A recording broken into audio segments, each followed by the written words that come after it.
Kahit may monthly pension at may stable source of income, ang retired government employee and radio anchor na si Terence Grana, nangangamba pa rin siya na magtataas ang halaga ng kanyang mga gamot at iba pang medical expenses dahil sa walang katiyakan kung kailan matatapos ang krisis sa Middle East.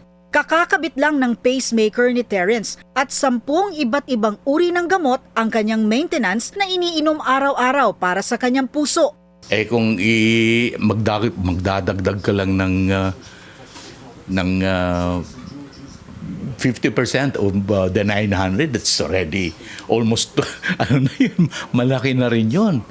So, And we don't know kung hanggang kailan. yes, hindi natin alam. That's the irony. Hindi natin alam kung kailan nito. Nag-news ako ngayon mukha yatang worse.